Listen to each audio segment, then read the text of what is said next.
बिस्मिल्लाहिर्रहमानिर्रहीम। अज़ीज़ तलबा, अगर आप एशिया के अज़ीम दीनी दरसगाह दारुल उलूम देवबंद के अंदर दाखिला लेना चाहते हैं तो उसके मुताल्लिक़ तफ़सीलात और ज़रूरी जो चीज़ें हैं पहले भी अर्ज़ की गई हैं।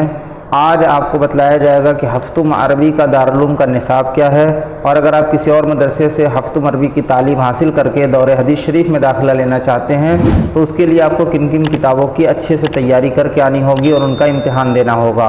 तो सबसे पहले हम निसाब समझते हैं, उसके बाद हम जानेंगे कि किन किन किताबों का इम्तिहान होगा।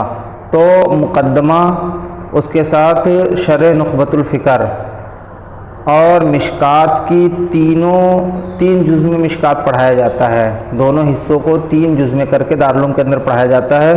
कहीं किसी मदरसे में 2 ही हिस्से में करके पढ़ाया जाता है। बहरहाल मिशकात के 2 हिस्से हैं, वो दोनों हिस्से इसी तरह हिदाया सालिस और हिदाया राबे। हिदाया सालिस में किताबुल बुयू से लेके किताबुल इक़रार तक मुकम्मल है, और हिदाया राबे के अंदर किताबुल शुफ़ा से लेके किताबुल दियात तक मुकम्मल निसाब है। शरह अक़ाइद मुकम्मल है और सिराजी ज़विल अरहाम तक मुकम्मल पढ़ाया जाता है। तकरीबन 56 या 58 सफ़े के करीब वो किताब है। तो बहरहाल ज़विल अरहाम से पहले सिराजी पढ़ाई जाती है। तो ये तो निसाब हो गया। अब इन निसाब के अंदर किन किन किताबों का इम्तिहान होगा और कौन मौकूफ़ अलैह है, तो उसको समझ लेते हैं कि शरह अक़ाइद और नुख़बतुल फ़िक्र, इसका आपको मौकूफ़ अलैह में पर्चा आएगा। मौकूफ़ अलैह का मतलब है कि इसमें आप कामयाब होंगे तो अगली किताबों का इम्तिहान होगा, और नाकाम हो गए तो आइंदा आपसे इम्तिहान नहीं लिया जाएगा। तो ये किताब इस साल मौकूफ़ अलैह में दाखिल है।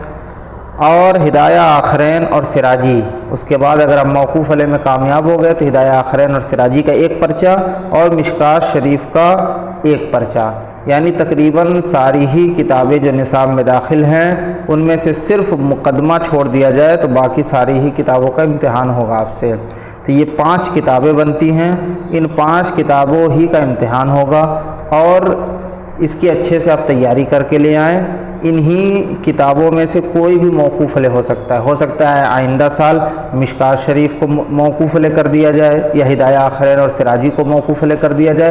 तो मौकूफ़ अलैह बदलता रहता है, इसलिए आप ये ना सोचें कि जो मौकूफ़ अलैह उसकी ज़्यादा तैयारी कर लें और जो नहीं है उसकी कम करें, क्योंकि सब में आपको कामयाब होना है, तभी आपका दाखिला हो पाएगा। और अगर आप एक में कामयाब हो गए और मौकूफ़ अलैह के बाद आप फ़ेल हो गए तो फिर भी आपका दाखिला नहीं होगा।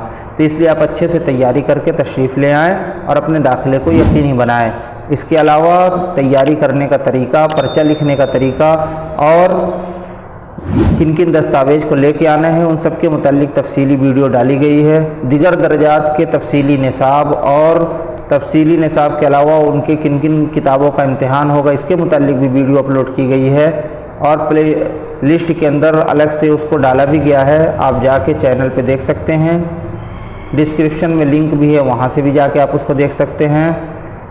और अगर वीडियो अच्छी लगी हो तो आप दोस्तों अहबाब से शेयर कर दें कि और भी लोग जो इस तरह की वीडियो को तलाश करते रहते हैं उनके लिए सहूलत हो जाए कि वो निसाब भी समझ जाएं, और जो दारुल उलूम आना चाहते हैं वो अपने तैयारी को अभी से शुरू कर दें और दाखिले को यकीनी बनाएं।